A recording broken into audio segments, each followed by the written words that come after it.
She had learned long ago that looking up only brought pain. Rowan kept her gaze fixed on the stone floor as the guards marched her through the castle corridors. She counted her footsteps, 1, 2, 3, 4, the way she always did when she was afraid. It gave her something to focus on, something other than the terror clawing at her chest. 37, 38, 39. Move faster, widow. One of the guards shoved her shoulder and she stumbled but didn't fall. She'd learned how to absorb blows without breaking. 5 years of marriage to Edmund Vance had taught her that much. 5 years of fists and fury and being told she was worthless. 5 years of lowering her eyes and shrinking herself small and praying each night that tomorrow would be different. Tomorrow never was. But now Edmund was dead, killed in a border skirmish 3 months ago, and Rowan had dared to hope that her suffering might finally be over. She'd been wrong, of course. Widows of fallen soldiers belonged to the Crown, and the Crown had summoned her to the capital for reassignment. She knew what that meant. Another marriage. Another man who would own her, use her, remind her daily of how little she mattered. The guards stopped before a massive set of doors, and Rowan's heart hammered against her ribs. "The Lycan king will see you now." The words were spoken with barely concealed contempt. "Try not to embarrass yourself." The doors swung open, and Rowan was pushed inside. The throne room was vast, cavernous ceilings, towering columns, windows that stretched toward the sky. Sunlight poured through the glass, illuminating dust motes that danced in the air like tiny spirits. At the far end, on a throne carved from black stone, sat the most powerful man in the realm. She didn't look at him. She kept her eyes down as she walked the endless distance across the marble floor. Down as she stopped at the prescribed distance from the throne. Down as she sank into a curtsy so deep her knees ached against the cold stone. "Rise." The voice was deep, commanding, but there was something in it, a gentleness perhaps, or a weariness that she hadn't expected. Rowan rose, but she kept her gaze fixed on the floor. The hem of his boots came into view. Fine black leather, polished to a shine. The boots of a king? "Your name." "Rowan Vance, Your Majesty." She hated the way her voice trembled. "Widow of Edmund Vance? Soldier of the Eastern Regiment?" "I know who you are." A pause. "I knew your husband." Her stomach clenched. Of course he did. Edmund had bragged constantly about his connections to the Crown, about the important men who valued his service. He'd never mentioned that those important men might someday summon his worthless widow to court. "Look at me." The command made her flinch. In her experience, being told to look up was a prelude to being struck down. Edmund had loved that particular cruelty, forcing her to meet his eyes before he hurt her. "I said look at me." Rowan couldn't disobey a direct order from the king. Slowly, trembling, she raised her head. The Lycan king was not what she expected. He was younger than the stories suggested, though young was relative for a Lycan. His face was hard-carved, all sharp angles and shadows, framed by dark hair that fell past his shoulders. Silver threaded through the strands at his temples, hinting at an age that didn't show in his features. But it was his eyes that made her breath catch. Gold. Pure molten gold, burning with an intensity that made her want to look away. She didn't. She couldn't. It was like being caught in the gaze of a predator, frozen in place by something primal and inescapable. The king rose from his throne. He was enormous, taller than Edmund had been, broader in the shoulders, more powerfully built. Each step he took toward her echoed through the silent hall, and Rowan had to fight the urge to flee. He stopped directly in front of her, close enough that she could feel the heat radiating from his body, could catch his scent, pine and wood smoke, and something wild that made her dormant wolf stir for the first time in years. "You flinched," he said quietly. "When I told you to look at me, you flinched." It wasn't a question, but she answered anyway. "I'm sorry, Your Majesty. I meant no disrespect." "That's not why I mentioned it." His brow furrowed. "You flinched because you expected to be struck." Rowan said nothing. What could she say? That her husband had trained her like a dog to cower at raised voices. That the sight of a powerful man stepping toward her made every instinct scream to run. "Your husband," the king said, and something dark flickered across his face. "Edmund Vance. I knew him. I knew what kind of man he was." Her heart stuttered. "Your Majesty." He was cruel, vicious, the kind of soldier who enjoyed hurting things weaker than himself. The king's jaw tightened. "I should have removed him from service years ago. I didn't. And for that I am sorry." Rowan stared at him. She couldn't have heard that correctly. Kings didn't apologize. Not to widows, not to anyone. And they certainly didn't apologize for the actions of dead soldiers who no longer mattered. "I don't understand," she whispered. "You've been summoned here for reassignment." The word came out bitter, like it tasted foul in his mouth. "The law says that widows of fallen soldiers become wards of the crown until they can be placed with new husbands." Her stomach dropped. Here it was. The moment she'd been dreading. He was going to hand her off to another Edmund, another man who would see her as property rather than a person. "I hate that law," the king continued. "I've been trying to change it for decades, but tradition is a stubborn beast, and the council refuses to see reason." Rowan blinked. "You hate it?" "Women are not property to be passed from one man to another." His golden eyes blazed. "You are not property, Rowan Vance. You are a person, and you deserve to choose your own fate." She didn't know what to say. The words didn't make sense, not coming from a king, not directed at her. She was a poor widow with nothing to offer. She was worthless. Edmund had told her so every day for 5 years. "I can't change the law overnight," the king said, "but I can choose not to enforce it. You will stay here, in the palace, as my guest. You will have rooms, food, safety. And when you're ready, if you ever are, we'll discuss what you want your future to look like." "Your Majesty, I can't." "You can." He cut her off, but gently. "You've spent years being told what you can't do. I'm telling you something different. You can stay, you can rest, you can heal." He paused. "And you can look at me without expecting to be hurt." Tears burned at the back of her eyes. She blinked them away furiously, horrified at the thought of crying in front of the Lycan king. He noticed anyway.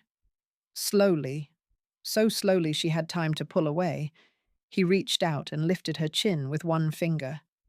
The touch was gentle, impossibly gentle. Nothing like the rough hands she was used to. "Look at me," he said again. But this time it wasn't a command. It was an invitation, a request.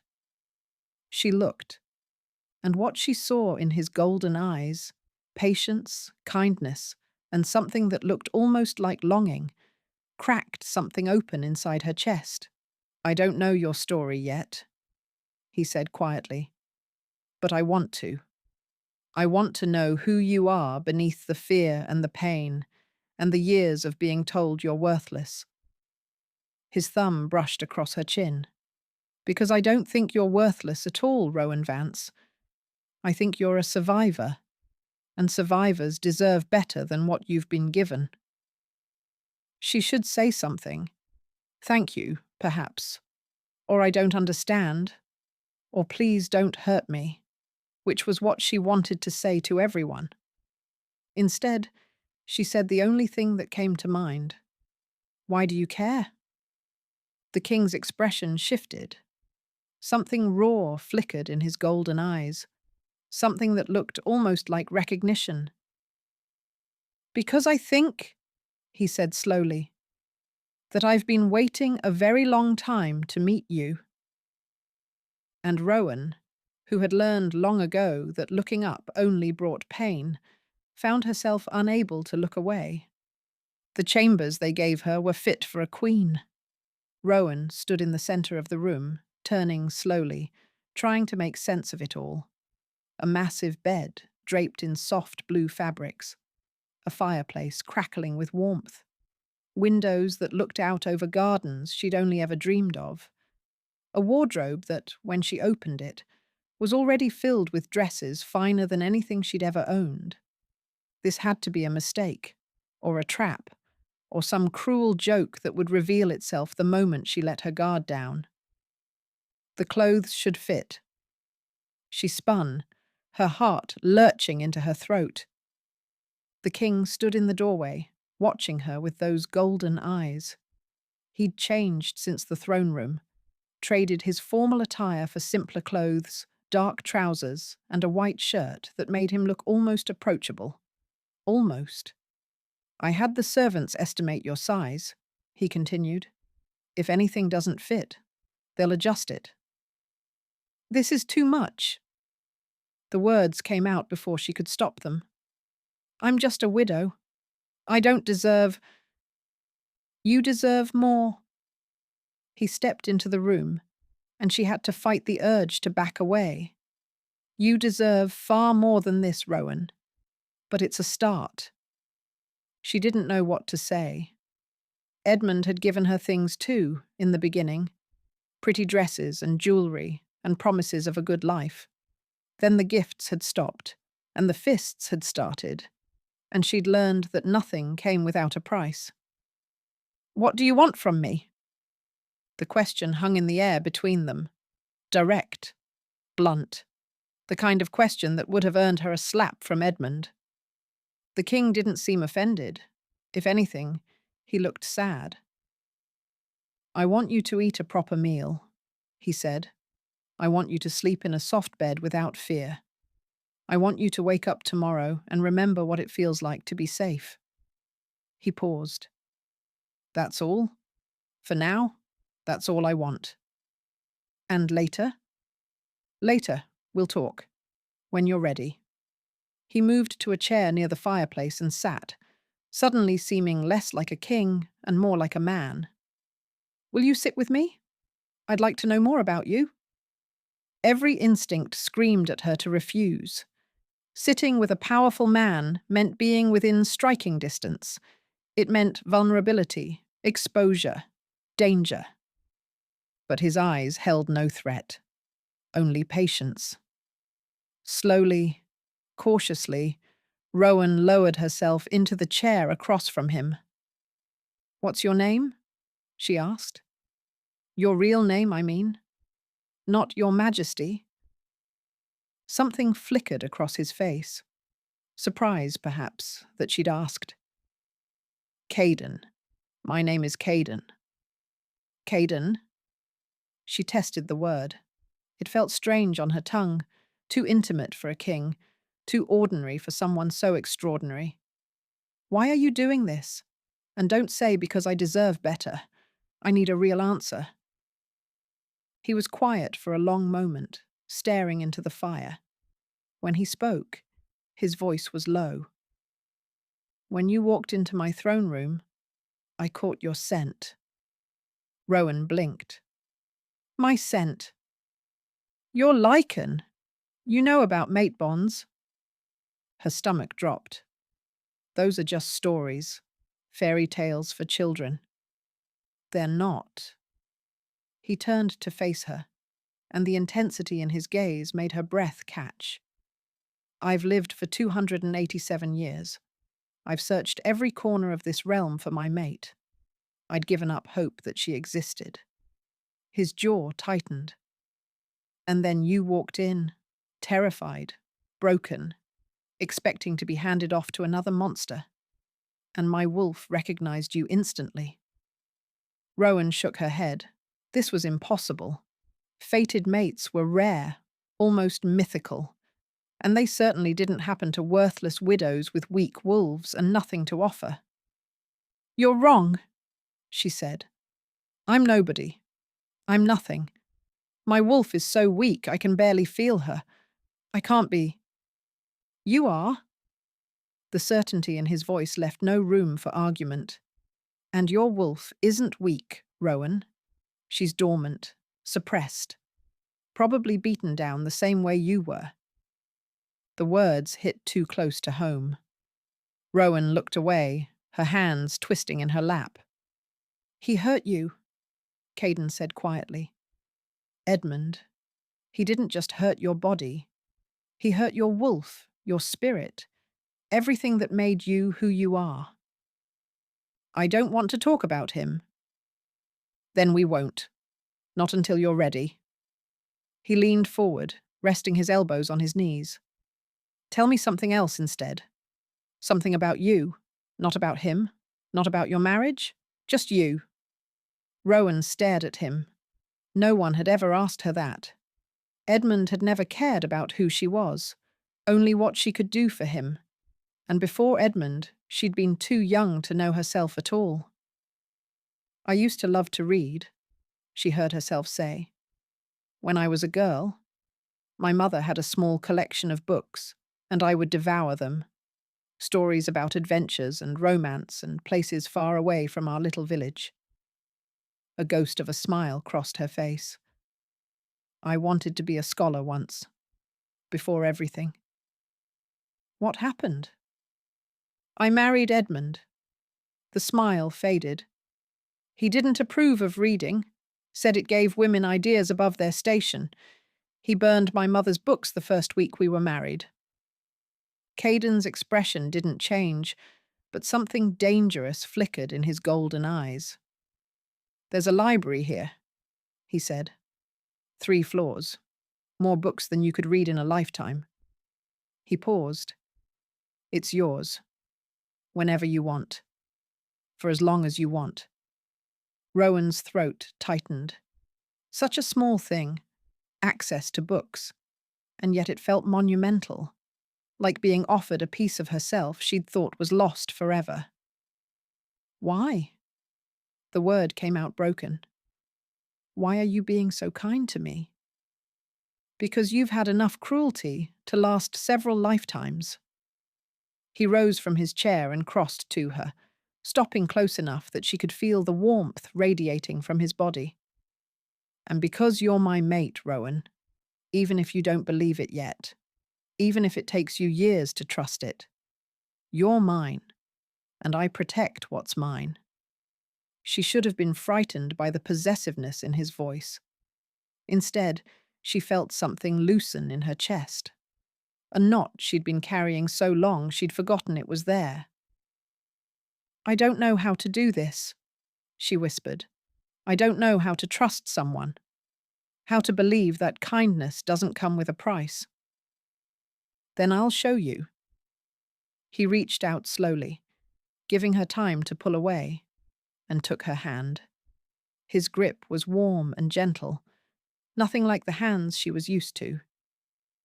I'll show you every day, for as long as it takes, and I won't ask for anything in return. What if I'm never ready? What if I'm too broken to... You're not broken. His thumb traced circles on the back of her hand. You're wounded. There's a difference. Wounds heal, Rowan. With time, with care, with someone patient enough to wait. Tears pricked at her eyes. She blinked them back, but one escaped anyway, trailing down her cheek. Caden caught it with his free hand, brushing it away with impossible tenderness. "I've waited 287 years," he said softly. "I can wait a little longer." He released her hand and stepped back, and Rowan felt the loss of his warmth like a physical ache. "Rest tonight," he said. "Eat, sleep. Tomorrow, I'll show you the library." A hint of warmth entered his voice. "I think you'll like it." He was gone before she could respond, the door closing softly behind him. Rowan sat alone in her beautiful chambers, surrounded by more comfort than she'd known in years, and tried to make sense of what had just happened. The Lycan king, Caden, claimed she was his mate. He'd given her safety, shelter, the promise of books. He'd touched her like she was precious instead of worthless. She didn't trust it. She couldn't trust it. But as she sank into the softest bed she'd ever felt and pulled the covers up to her chin, she found herself hoping anyway. The library was everything he'd promised and more. 3 floors of towering shelves connected by spiral staircases that wound upward like the spine of some great creature. Sunlight poured through stained glass windows, casting rainbows across the worn wooden floors. And the books, thousands of them, leather-bound and well-loved, filling the air with the scent of paper and possibility. Rowan stood in the center of the ground floor, turning slowly, her eyes wide. "This is—" She couldn't finish. There were no words. Caden stood near the entrance, watching her with something soft in his expression. "Take your time. Explore. I'll have meals sent here if you'd rather not leave." She looked at him, really looked at him, and felt something crack in the walls she'd built around herself. "Why are you doing this?" she asked, for what felt like the 100th time. "Because you light up when you talk about books." His voice was quiet. "And I'd like to see you light up more often." He left her there, surrounded by stories, and Rowan spent the next 6 hours lost in worlds she'd forgotten existed. Over the following week, the library became her sanctuary. She read voraciously, histories, romances, philosophies, adventures. She read until her eyes ached, and then read some more. And every evening, Caden would find her curled in one of the worn leather chairs and ask what she'd discovered. He listened, really listened, with his full attention, asking questions and offering thoughts. No one had ever cared about her opinions before. No one had ever treated her mind as something valuable. It was intoxicating and terrifying. The nightmare came on the 8th night. She was back in her old house, in the bedroom she'd shared with Edmund. He was standing over her, his face twisted with rage, his fist raised. "Stupid, worthless bitch. Can't do anything right. Should have left you in the gutter where you belong." She tried to scream, but no sound came out. Tried to run, but her legs wouldn't move. The fist came down, and down, and down. "Rowan. Rowan, wake up." Her eyes flew open.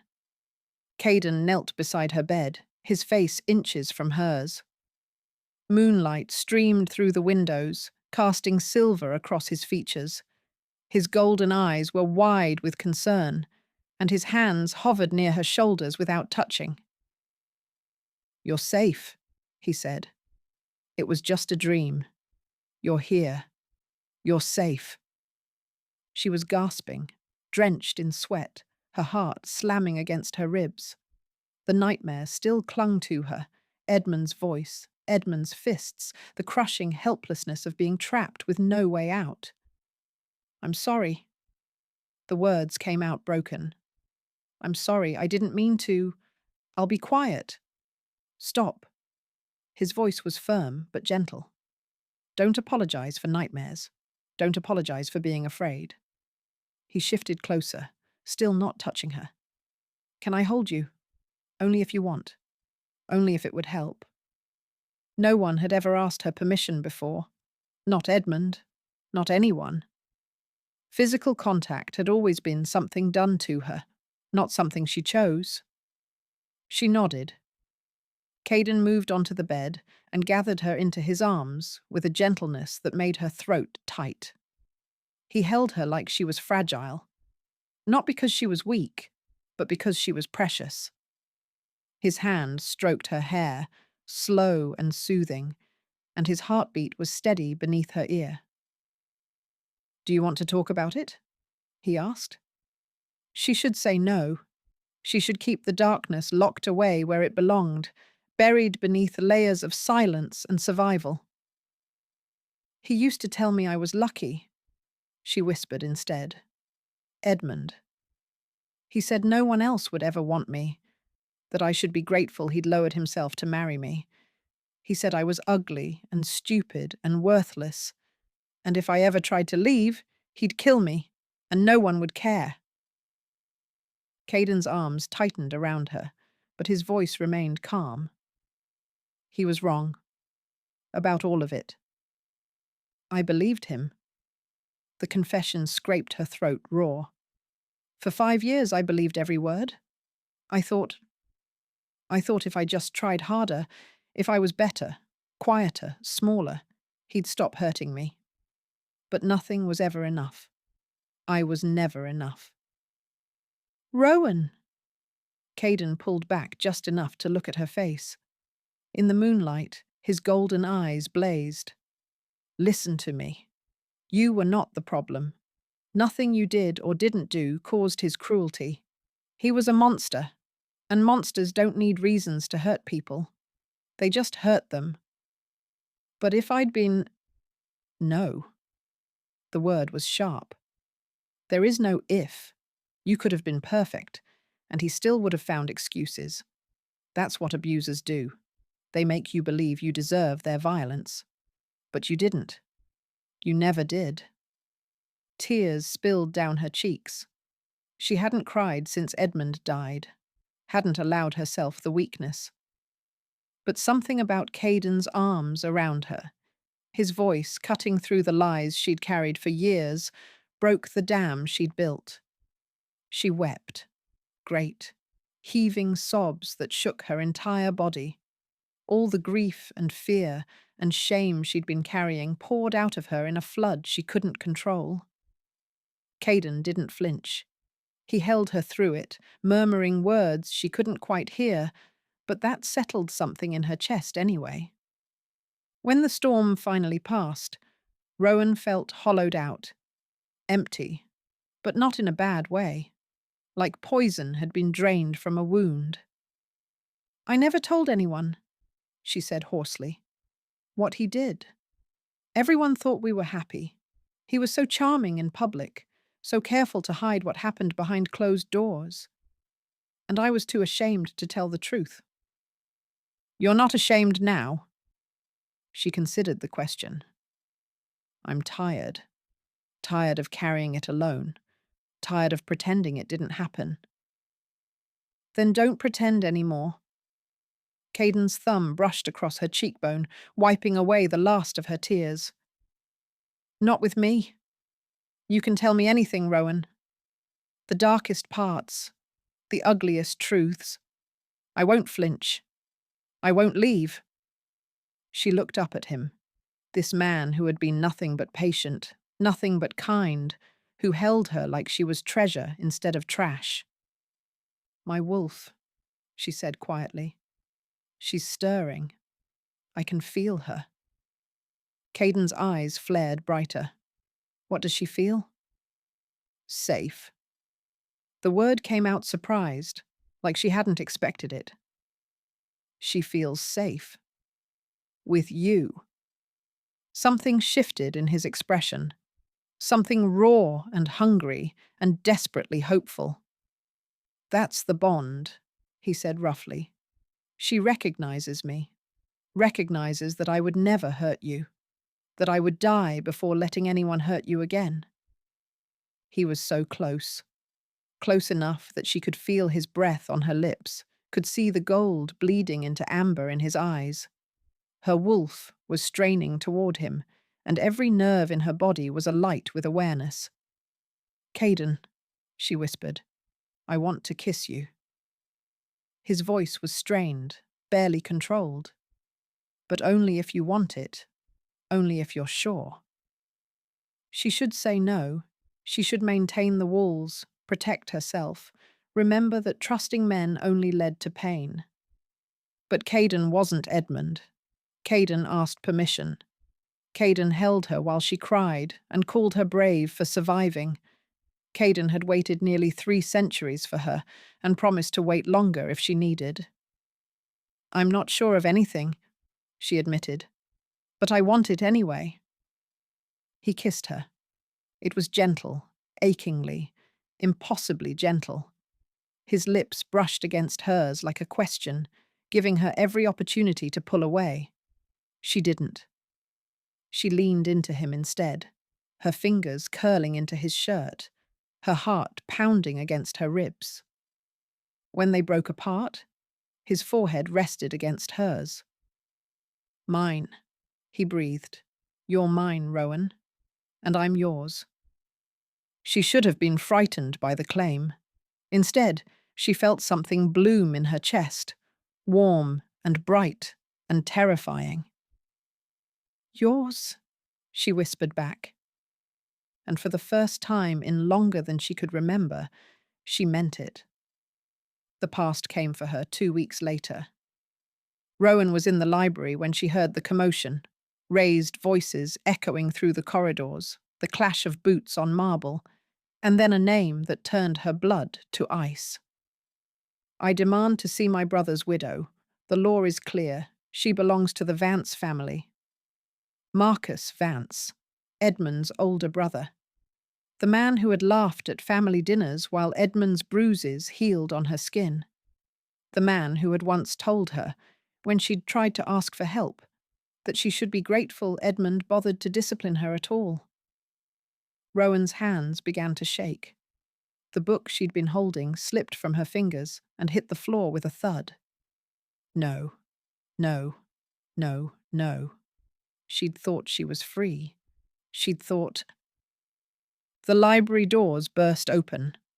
Marcus strode in like he owned the place, flanked by 2 men in Vance colours. He was taller than Edmund had been, broader, with the same cold grey eyes that had haunted her nightmares for years. When he saw her, his lips curved into a smile that made her stomach turn. "There you are, sister." He said the word like a curse. "Playing house with the king, I see. Did you spread your legs for him too? Or did he just take pity on the pathetic little widow?" Rowan's throat closed. The words hit their mark, finding every crack in the armor she'd been building. She wanted to shrink, to disappear, to become the invisible woman she'd learned to be. But before she could retreat, another voice cut through the room like a blade. "Get away from her." Caden stood in the doorway, and the sight of him made Rowan's heart lurch. He was in full king mode, tall, terrifying, his golden eyes blazing with barely contained fury. Behind him, a dozen royal guards took position. Marcus turned, and for a moment, something like fear flickered across his face. Then he recovered, smoothing his expression into something respectful. "Your Majesty, I apologize for the intrusion. I've simply come to collect what belongs to my family." "She doesn't belong to your family." Caden's voice was dangerously soft. "She doesn't belong to anyone." "With respect, the law disagrees." Marcus pulled a folded document from his coat. "The Widow Reassignment Act clearly states that widows of fallen soldiers may be claimed by the husband's nearest male relative if no other arrangement has been made. I am Edmund's brother. I have the right to take her." Rowan's legs threatened to give out. She knew that law. She'd feared that law since the day Edmund died. She'd thought coming to the palace meant escaping it. "That law," Caden said, is an abomination I've been fighting to abolish for decades. And yet it still stands.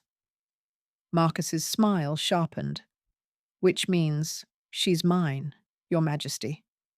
Unless you'd like to publicly defy the laws of your own realm. The silence that followed was suffocating. Rowan could see the tension in Caden's shoulders, the fury he was barely containing. But Marcus was right. The law was clear.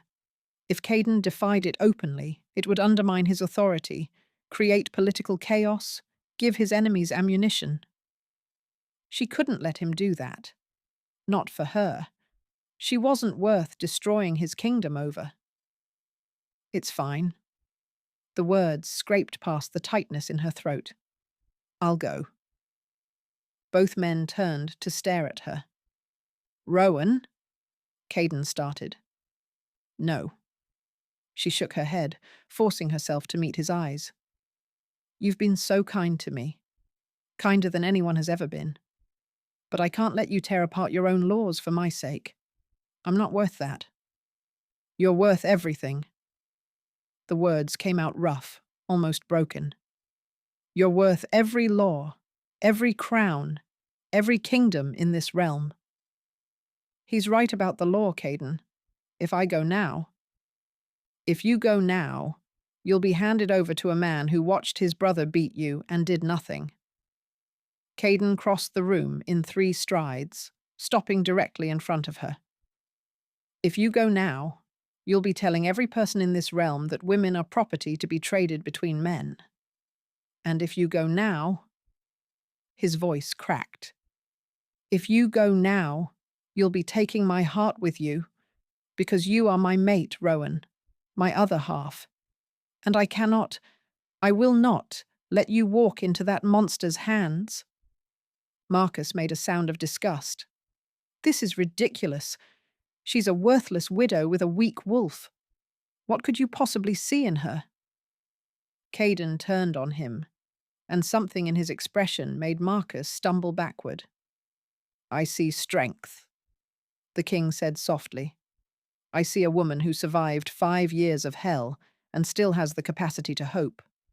I see kindness that wasn't beaten out of her despite everything. I see my mate, my future queen, and the most precious thing I have ever found in nearly 3 centuries of living. He turned back to Rowan, his golden eyes blazing. But I won't force you. I won't make the choice for you. I've spent weeks telling you that you deserve to choose your own fate. He took her hands in his grip warm and steady. So choose now, Rowan. Not because of the law, not because of politics, not because of what anyone else wants. Choose for yourself. What do you want? Rowan stared up at him. This man who had held her through nightmares and offered her libraries and looked at her like she was treasure instead of trash. This man who was willing to defy his own laws, to face political ruin, because he couldn't bear to see her hurt again. What did she want? For 5 years, no one had asked her that question. For 5 years, she'd had no wants, no desires, no voice. She'd existed, survived, endured. Nothing more. But she wasn't that woman anymore. She was stronger now, braver. She had a wolf waking up inside her, and a man who loved her, and a choice that was finally, blessedly, her own. I want to stay. The words came out stronger than she expected. I want to stay here, with you. I choose you, Caden. Something broke in his expression, relief and joy and desperate love all crashing together. Say it again, he breathed. I choose you. She stepped closer, her hands tightening on his. I choose this. I choose us. I choose... He kissed her before she could finish. This kiss was different from the first. Fiercer, hungrier, 287 years of waiting finally unleashed.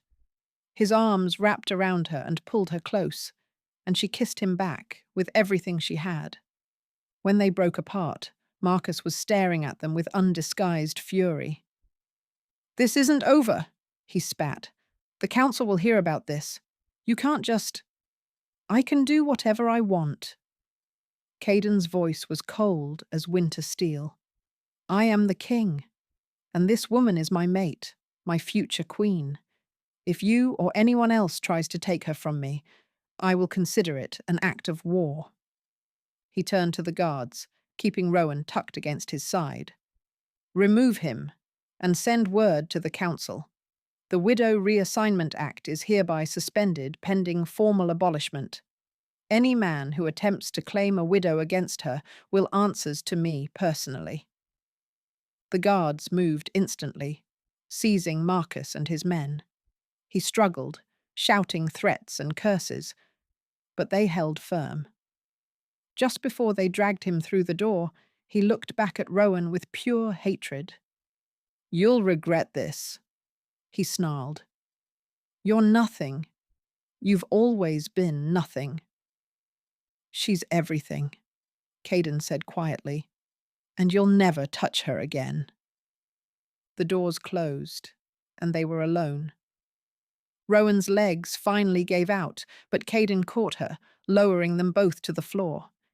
He held her against his chest, his heart pounding beneath her ear, his arms wrapped around her like he'd never let go. "You chose me," he murmured against her hair. "I chose me too." She pulled back to look at him, and something like a smile crossed her face. "For the first time in my life, I chose myself." His expression softened with wonder. "That's the bravest thing you've ever done." "I couldn't have done it without you." She touched his face, tracing the hard line of his jaw.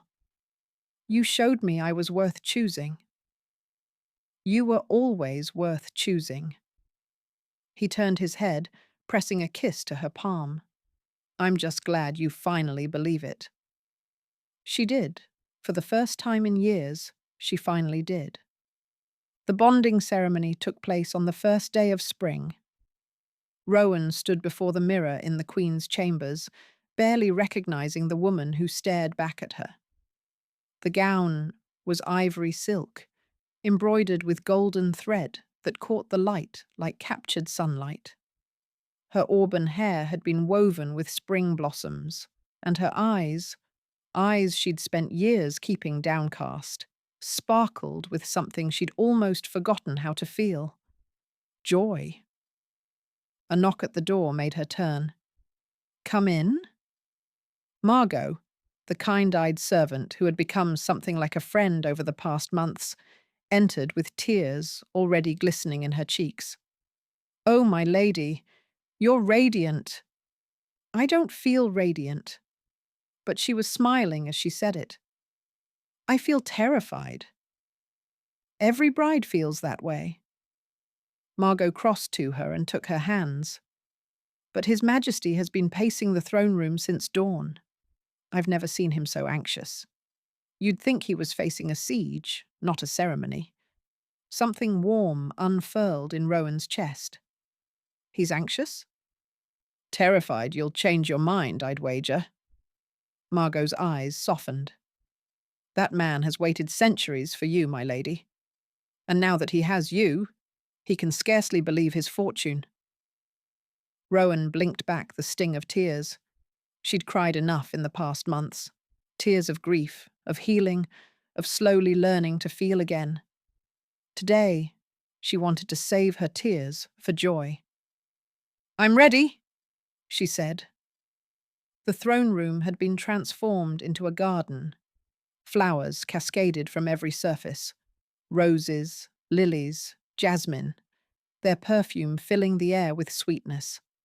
Thousands of candles cast golden light across the assembled crowd. Nobles and commoners alike gathered to witness their king take a mate. But Rowan barely noticed any of it. She only saw Caden. He stood at the end of the aisle, dressed in black and gold, looking every inch the legendary Lycan king. But his eyes, Those golden eyes that had seen centuries of war and loss and waiting were fixed on her with an expression that made her heart stop. Wonder, reverence, love so fierce it nearly brought her to her knees. She walked toward him, her gaze never wavering. She didn't look down, not once, not any more. When she reached him, he took her hands, and she felt the trembling in his fingers. "You came," he breathed. "Did you think I wouldn't?" "I thought—" He stopped, swallowed. "Part of me still can't believe you're real, that any of this is real." Rowan squeezed his hands. "I'm real. I'm here. And I'm never looking away again." Something cracked in his expression, raw emotion breaking through the kingly composure. The ceremony was ancient and beautiful, vows spoken in the old tongue under a canopy of flowers and candlelight. When the officiant asked if she would accept Caden as her mate, her partner, her equal, Rowan's voice rang clear and strong through the silent hall. "I will." And when Caden spoke his vows, his voice carried to every corner of the vast room. "I have lived for 287 years," he said, "and for most of them, I was alone. I ruled kingdoms, won wars, built an empire. But I was empty, a shell wearing a crown, going through the motions of living without ever truly being alive." His grip on her hands tightened. "And then you walked into my throne room, a widow with downcast eyes and a spirit that had been beaten but never broken. A woman who expected cruelty and found kindness. A woman who taught me, in a matter of weeks, what centuries of searching never could." His golden eyes burned into hers. "You taught me that the strongest people are not those who never fall, but those who keep rising. You taught me that healing is possible, even from the deepest wounds. And you taught me that love, real love, is patient and gentle and worth waiting an eternity for." Tears spilled down Rowan's cheeks. She didn't try to hide them. "I love you, Rowan. I will love you until the stars burn out and the mountains crumble to dust. And I will spend every day of my very long life making sure you never lower your eyes again." The officiant pronounced them bonded, and Caden kissed her, slow and deep and full of promise. The hall erupted in cheers, but Rowan barely heard them. All she knew was his lips on hers, his arms around her, his heart beating against her own. She was his queen now. She was home. 1 year later, Rowan stood on the balcony of the royal chambers, watching the sun rise over the kingdom that had become her home. The same kingdom she had entered a year ago as a frightened widow with downcast eyes and a heart full of fear. So much had changed since then. The Widow Reassignment Act had been formally abolished 3 months after her bonding ceremony. Caden had pushed it through the council himself, and Rowan had stood beside him as he signed it into law. No woman in the realm would ever again be treated as property to be passed between men. Marcus Vance was rotting in a prison cell, convicted of conspiracy and abuse of power. The investigation into Edmund's behaviour had uncovered years of cruelty, not just to Rowan, but to servants, soldiers, anyone weaker than himself. The Vance family name had been stripped of its honours, their lands redistributed to those they had wronged. And Rowan, the poor widow who had learned to keep her eyes down, had founded a sanctuary for women fleeing abusive marriages. She'd named it Haven, and it was already full. Every woman who walked through its doors was told the same thing Caden had once told her. You are not property. You are a person, and you deserve to choose your own fate. Arms wrapped around her from behind, and she leaned back into Caden's chest with a contented sigh. You're up early, he murmured against her hair. Couldn't sleep. Too many thoughts. Good thoughts? She smiled. The best kind. I was remembering the day we met. The day you walked into my throne room and refused to look at me. There was warmth in his voice and a hint of teasing. I was terrified of you. I know. His arms tightened around her. And now? She turned in his embrace, resting her hands on his chest. Now I can't imagine looking anywhere else. His expression softened with that look she'd come to know so well. Love and wonder and fierce protectiveness all woven together. You've changed, he said quietly. Since that first day, you stand taller, speak louder, look the world in the eye. You changed me. No. He shook his head. I just helped you remember who you always were. The strength was always there, Rowan. You just needed someone to see it. She rose on her toes and pressed a kiss to his jaw. I love you. Have I told you that today? Not yet. His lips curved. But I never tire of hearing it. I love you. She kissed his chin. I love you. His cheek. I love you. The corner of his mouth. He captured her lips before she could say it again, kissing her with a tenderness that still made her heart flutter even after a year. When they parted, the sun had fully risen, painting the sky in shades of gold and rose.